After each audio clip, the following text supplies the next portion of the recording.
is it? Another case for Nick Carter, Master Detective.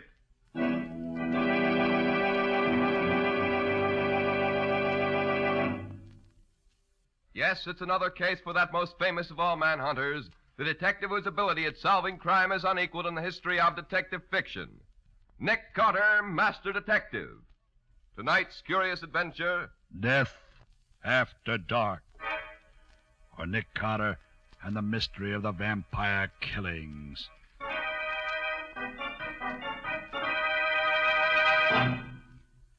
Mr. Carter! Mr. Carter!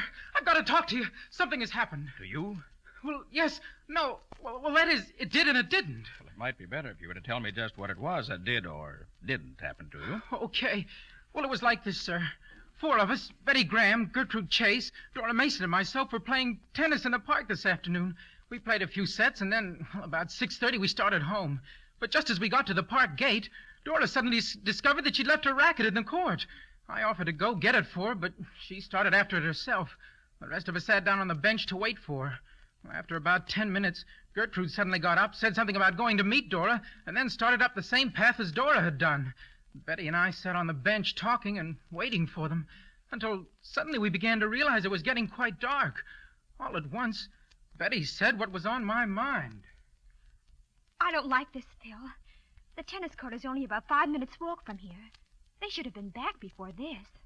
Yes, I know. I was thinking the same thing. What do you suppose could be keeping them? I don't know. Don't you think we'd better walk up that way and see what's happened to them? Nothing's happened to them, Betty. But, well, if you want to walk up and meet them, why, okay. Well, I'd rather do that than keep sitting here. Well, come on, then. But I'll bet we meet them before we get to the court. But I judge from the way you tell it that you didn't find them. No, Mr. Carter, we didn't. When we got to the court, it was deserted. We called and called, but we got no answer. Then suddenly Betty saw something. Phil, look. What is it, Betty? Look, there on the grass behind you. That's Dora's tennis racket. I know those colored strings. Well, that means that she never came back here at all. But where could she have... Betty, didn't Dora have a rose in her hair? Why, yes. She picked it up in the path just before she left us. I remember watching her tie a knot in the stem so she could put one of her hairpins through it to hold it in her hair. Why? Here, by the end of the net. A rose. You're right. And it's got a knot in the stem, too. And look, Betty, it's been stepped on. Phil, I'm afraid. Let's get out of here. Something happened. I'm afraid. And she started running across the grass toward the nearest gate. Weren't you scared, too?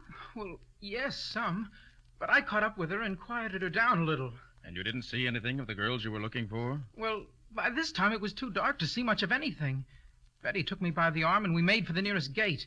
We weren't running, but we weren't lingering either. Oh, maybe you just imagined... Wait a minute, I just haven't finished. Before we got to the road leading to the gate, we had to go through a patch of thick woods. I'd gone that way before, so I didn't think much about it. But Betty was still pretty scared. It's dark here, Phil. I can hardly see anything. Let's hurry. I want to get out of here. If we try to go any faster, we may fall over something. Just take it easy and keep going, and we'll... Oh!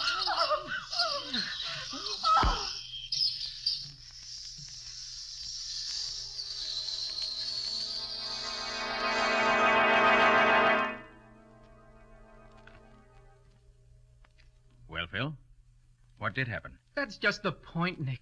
I don't know. When I regained consciousness, a couple of minutes later, one of the park guards was bending over me, and another was trying to bring Betty back to her senses. And you have no idea what actually did happen? No, Nick. No idea at all. Except that a lot of creatures seemed to drop down on us from out of the trees. You say creatures. Why do you use that word? Why, well, that word seems to just to be about the only word to use. You couldn't see them at all? No. It was so dark. I could only see that there were a lot of dark forms around me. The thought flashed through my mind that we'd been attacked by a band of boy robbers. And they didn't say anything? No exclamations or anything? No, Nick. Nothing. Not a word. The only sounds I remember are a sort of hissing. It sounded like a lot of snakes. Then I got a blow on the back of my neck and it knocked me senseless. What happened to Betty? She'd been doped.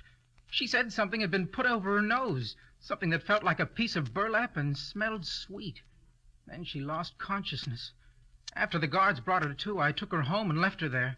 As far as I know, she was unharmed, except that, well, she was almost hysterical. What about the other girls, the ones who played tennis with you? Did they turn up later? No. I called both of them on the phone, but neither of them were home. And they hadn't been home since they were out with us. And our first job was to tell the girls' parents what we can and get their permission to take charge of the investigation. Then we'll start our investigating in the park.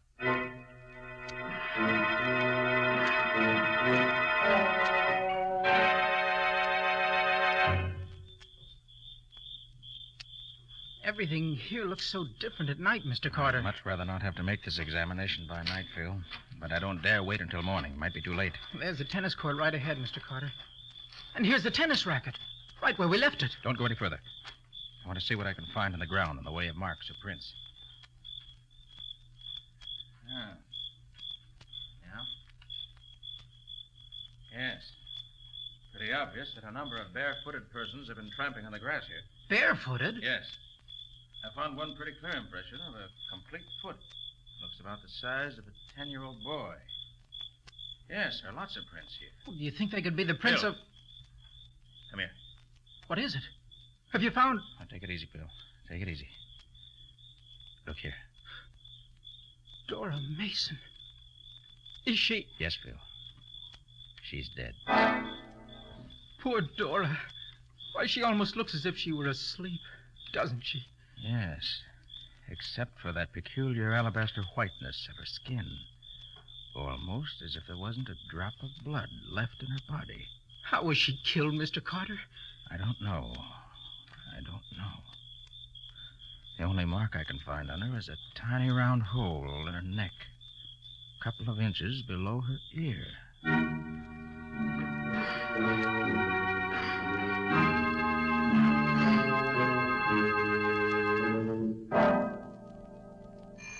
Well, it's pretty late, but I guess he'll forgive us when he knows why we've come. He may be in bed by now. I'm sorry if he is, but I can't let it go until tomorrow. I must find out tonight. Yeah? Oh, hello, Phil. What's up? This is Mr. Carter, Ed. He wants to hear the story about you and Ethel, how you were attacked in the park last week. Are you trying to kid me? No, Ed, we're quite serious. Phil and the girl who was with him were attacked in the same way this evening. The girl was killed. What? Who was she? Dora Mason. Dora? Gee, that's tough. Well, come in, won't you? Sure. Ed, we're afraid Gertrude Chase has been killed, too. Hey, what is this, a gang war? Did you think it was gangsters who attacked you, Ed? Why, no, I didn't know what they were. They might have been small men or they might have been boys. How many were there? I should say maybe a dozen. I don't know. I couldn't see them. They seemed to drop down out of the trees. They were so quiet I thought maybe they weren't human. Not human? How do you mean? The only noise I heard was a sort of hissing. Hissing? When you were fighting them, did you hit any of them? Sure, lots of them. What did they feel like? They were small, not very strong, and they weren't dressed in regular clothes. I don't know what they had on, but it wasn't our kind of clothes. What did they do to you? They swarmed all over us. We both yelled for help, and then they put a piece of burlap over my face, which covered my eyes and nose. It smelled funny, made me dizzy. Then they knocked me out. How about the girl? Grabbed hold of her and put the same kind of cloth over her face. She said hers had a strange odor, sort of like oranges. It made her unconscious. But it didn't last long. Some park guards heard us, and the things disappeared as they came up. Were either of you hurt? I wasn't, but Ethel, the girl who was with me, was wounded in the throat. Hear that, Mr. Carter? Easy, Phil, easy. Ed, what was the wound? It was a little hole in her neck, about 2.5 inches below her ear. And this is the thing that wounded her. Good boy, Ed. Now we're getting somewhere. May I keep this? Well, of course, Mr. Carter. Does it help you? It does indeed. This is our first real step forward.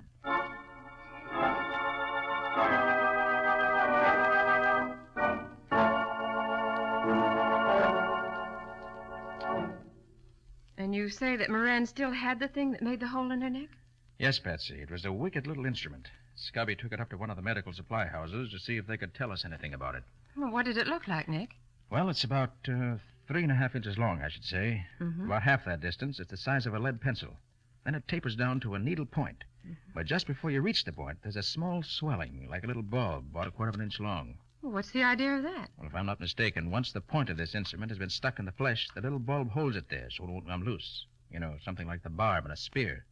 In fact, that's how Moran happened to have this one. After he and his girlfriend had been attacked by these things, they found this still hanging in the flesh of her neck. Oh. Through the center of this needle is a hole.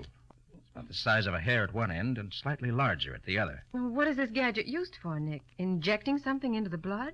No, Patsy, I don't think so. I feel sure it was used for taking something out. Oh.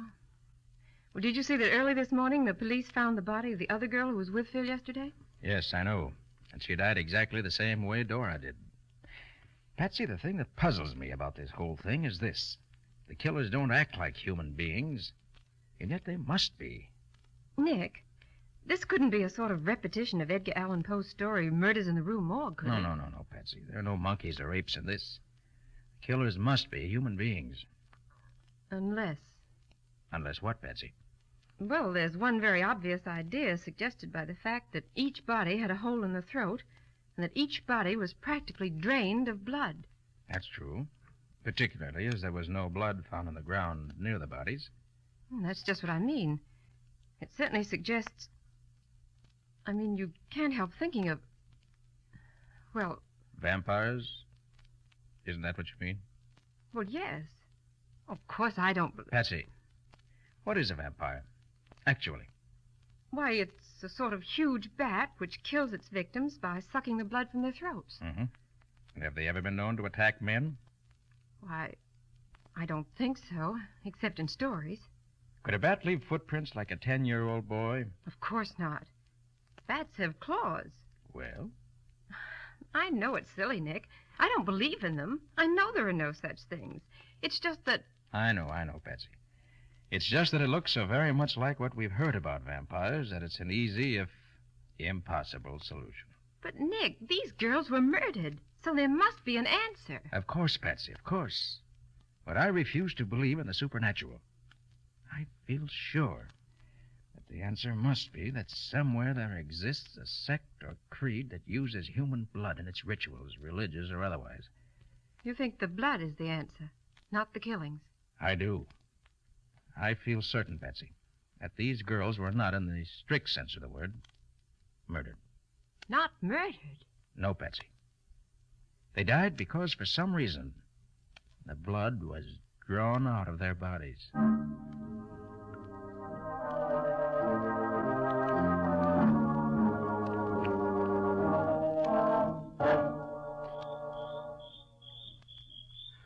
Is this the patch of woods where Phil Morgan and his girlfriend were attacked last night, Nick? Yes, Scubby. And I think this is probably the best place for the test. Oh, gee, this is dangerous business, Nick. Letting yourself be used as bait for these creatures. Suppose they get the best of you. Well, that's a chance I'm taking, Scubby. I had a long talk with my friend Ray Shipman Andrews yesterday. Yeah. You know, he's an explorer and scientist who's been all over the world. Probably knows more about the peoples of the earth than anyone else. But he can't tell me the answer to this puzzle. He agrees with me that I'm on the right track. Oh, I don't like it, Nick. Even if these are human beings, they can still be fiends. Oh, but if you say you're going to do it, I know better than to waste my breath arguing with you. Thanks, Scubby. Now, you'll help me get ready for the test. Oh, sure. Sure, what do I do? Well, first I'll set this camp chair up here in the center of this little space under the trees. Yeah? Now, I'll hold the lights while you sort out those ropes you have there. Yeah. You'll find there are 12 lassos. I want you to lay them on the ground around this camp chair so that the whole space is covered with them. Oh, you mean so that nobody can come near the chair without stepping in one of the lassos? Oh, I get you. There. Like this? That's right, Scubby. Yeah. Then bring the free end of each rope here to the chair. Okay. I'll tie them together and then tie them to my wrist. And I can tighten them all at once with one pull when the time comes. Hey, this is quite a stunt, Nick. Well, from what the young people told me, these creatures are weak enough so I should be able to hold several of them without difficulty. There we are. That what you want, Nick? Yes, that's fine, Scubby. Now, I'll sit on the chair, hold the ends of the ropes like this, there. Now, if you'll take this bag of cornmeal, Yeah. sprinkle it all around this space, over the ropes and everything. Then I'll be all set. Okay, Nick. Hey, what's this cornmeal for? I hope to get some footprints. And it may also serve as a trail that we can follow afterwards. Oh, I wish I were sure you were going to be safe. I don't like this whole business. Well, neither do I. But it has to be done. This is the only way I can see to do it. There. Had enough cornmeal spread around, Nick? Yeah. Fine, Scubby. All right. I'm all set. Now remember, Nick, I'm going to be just outside the woods with a couple of Riley's men. One shout out of you and we'll come a-running. Fine, Scubby. I hope I won't need you, but I'm glad to know you're there. Well, so long for now. Well, so long, Nick. I hope you come out of this okay. I will, don't worry. Wish I felt as sure of that as I sound. Well, come on, if you're coming. Let's get this over with. What's that? That must be...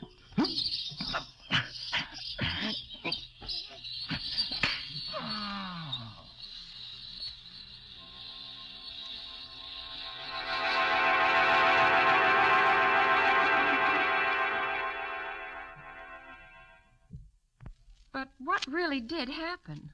Well, after Scubby left me, I waited a while. Nothing happened. I waited some more. Still nothing happened. Mm-hmm. Then I heard some funny noises overhead. Suddenly, a swarm of somethings dropped on top of me out of the trees. I tried to fight them off, but in spite of the fact that they were weak, there were so many of them I could scarcely move. I tried to catch one of them, but I couldn't seem to get my hands on anything. Gosh, what a feeling that must have been. Yes, I should say so. And I felt a piece of that burlap over my face and smelled a strange, sickish sweet odor like oranges. I felt dizzy almost at once. Then something hit me in the back of the neck, and that's all I know. Did you see anything, Scubby? No, Patsy. After I left Nick, I waited for a few minutes, and then I heard those queer noises. So I dashed in to find out what was going on. And what did you find? Well, Nick was flat on his back, the burlap over his face, footprints all over the cornmeal, and nothing else in sight. Did you try to follow any of the prints? Oh, no, they were all over the place. They seemed to go in all directions. It would have been hopeless to try to follow them. So that the net result of the evening's expedition was just exactly nothing. A fine thing. Nicholas Carter's office. Oh, yes, Lieutenant. What? How long ago? All right, I'll tell him. Yes, thanks. Goodbye. Who was it, Patsy? That was Lieutenant Riley, Nick. He said that they just found a third girl in the park, murdered in the same way as the others. The same hole in the side of the neck and no blood left in the body. Now I know I'm right. These creatures don't want any blood except from women or girls. They won't touch men. That's why they did nothing to me after getting me completely at their mercy last night. Well, I'll try it again tonight. But with a different setup. How different, Nick? I'll dress myself as a woman. Oh, that's silly, Nick. If they want women's blood, they'll know fast enough you're no woman. And besides, there's another reason why you shouldn't do it yourself. What's that? Well, you acted as your own decoy last night. You were so busy defending yourself that you didn't have a chance to do anything about catching one of them. Yes, I know that's true. But there's no other way to do it, Scubby. There is one other way, Nick. A much better way. What's that, Patsy? Use me for bait. Nothing doing, Patsy. You think I'm going to risk your life? Well, you risked your own life. I'm no better than you are. Well, that's different. No, Patsy, I won't let you, and that's final. It's not final, Nick. 3 girls have been killed already, and 2 others attacked. If I can help put an end to these killings by serving as bait for these awful things, I want to do it. But, Patsy, you... No, Nick. No buts about it. I want to do it. Patsy, Nick, you've just got to say yes. I'm serious. You and Scubby can stand by to protect me, as well as to catch one of these creatures. Gosh, Nick, looks as if you got yourself a decoy, whether you want it or not. If the lives of other girls can be saved, it's worthwhile for me to do it. All right, Patsy. If that's the way you feel about it, I'll use you. Thanks, Nick. Now, what are the plans? Well, that's going to require some real thought. So let's put our heads together right now. Any mistake this time would be fatal.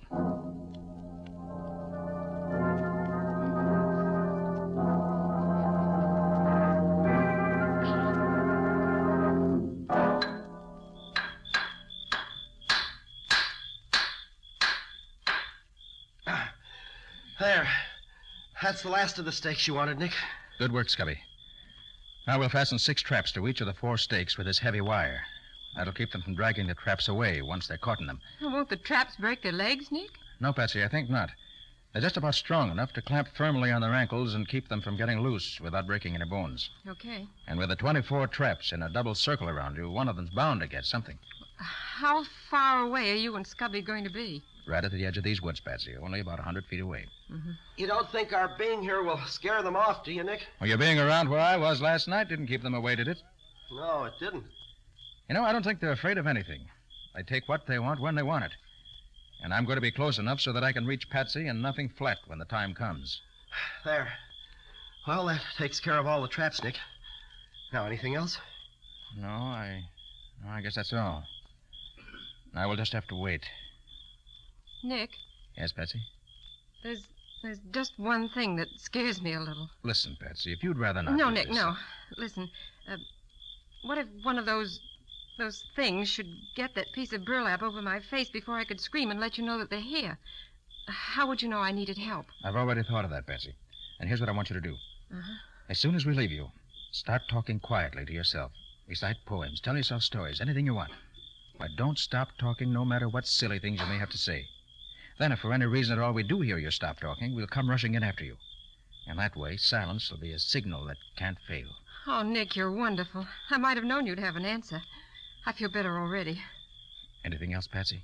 Anything at all? No, Nick. I'll be all right. The center of a circle of traps. I've got one of the watchman's big electric lanterns with me. And the instant we hear you scream or hear you stop talking, we'll turn the light on. Okay, Nick. You leaving now? Yes. Yes, we'll be going now. Good luck, Patsy. So long, kid. Have fun. So long. And I hope it will be fun. Better start talking, Patsy. Okay, Nick. Well, this is it. The sun that brief December day rose cheerless over hills of gray, and darkly circling gave at noon a sadder light than waning moon. A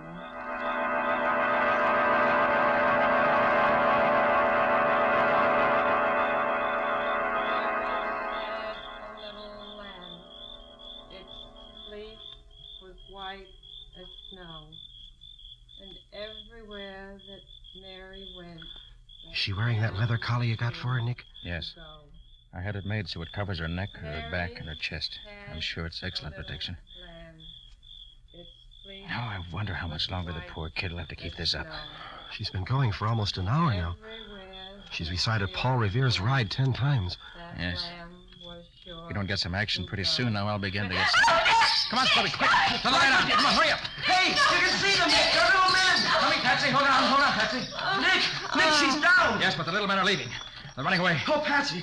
Patsy, how do you feel? Patsy, did you? Are you all right, Patsy? Are you all right? I think so, Nick. Just dizzy, that's all. Good. Take care of her, Scubby. Yeah. We've got 2 of those creatures in our traps. Are they dead, Nick? They look so. No, they're just unconscious. The treatment was too rough for them, maybe. Well, what are they? Can you tell? They look like little men. That's all I can tell now. Some sort of pygmies, obviously. Members of one of the yellow Asiatic races, I should say. Well, Patsy, what you've done has solved the case. How do you feel now? All right, I guess. Well, then let's get back to the office. We'll phone my scientist friend to meet us there. Between us, we ought to be able to find out what this is all about.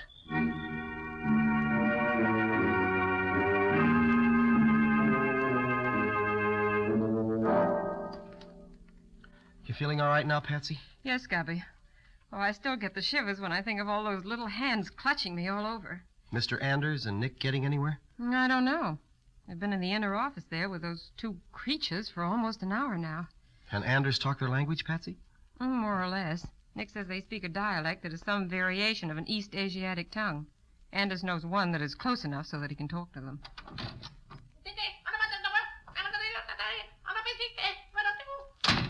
So they can talk.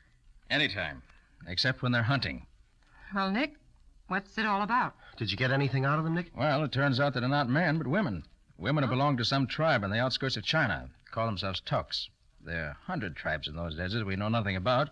This tribe of Tuk must be one of them. Well, did you find out why they killed those girls? Well, Mr. Anders here knows more about that than I do.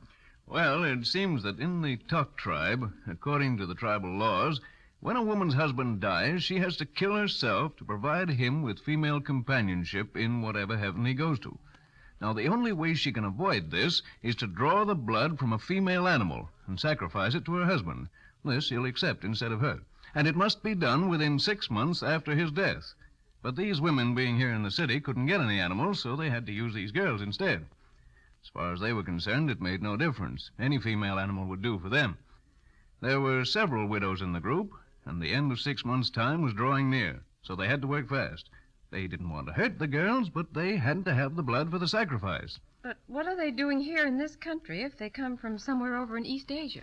They say that John Bailey, an explorer, made up a band of 10 men and 20 women and took them on a world tour, doing their native dances and their native costumes and chanting their weird little songs and rituals while he lectured about them. Since the war started, he's been touring the United States, playing in theaters, nightclubs, anywhere else they could book them. They've been at some nightclub way uptown for the past 2 weeks, they say. Well, is there any way we can stop any further killings? Yes, indeed. We'll round them all up and turn them over to the federal authorities for detention until they can be deported back to their own land. They're too dangerous to be allowed to run loose in a civilized country. Nick and I think we owe you a debt of gratitude, Miss Bowen, for what you've done. It was nothing. I was glad to do it. Well, the women and children who want to use the park wouldn't call it nothing, Betsy. But I didn't do it for them, Nick. I did it for you.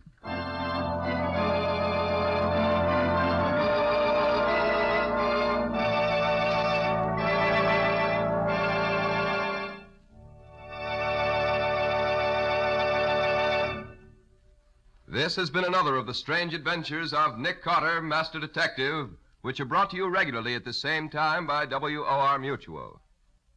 What's your story going to be about next week, Nick? Instead of a preview of next week's story, I want to talk seriously for a moment about a problem that confronts every owner and driver of an automobile today: a gasoline black market. At the present time, there simply is not enough gasoline available to supply the needs of our armed forces and the unlimited wants of civilians as well. Gasoline is more and more necessary in prosecuting this war. Gasoline and its byproducts for every branch of our ever-increasing armed forces must be filled first.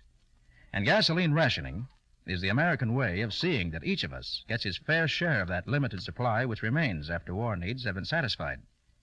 But gasoline rationing can be made to work only if you and I, and every one of our fellow Americans, follows the rules and plays fair. The rules are very simple and they're very easy.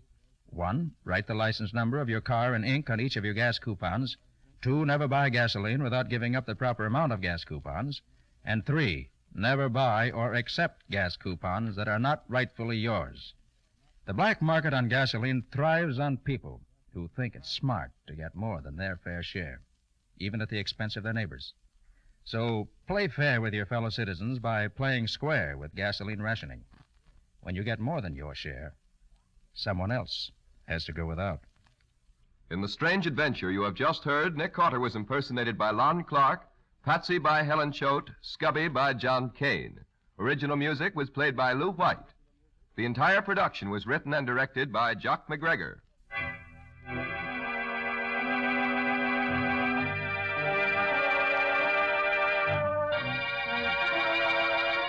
Next week at the same time, listen to another curious experience of Nick Carter entitled Murder Takes Time. Or Nick Carter and the Mystery of the Old Clock.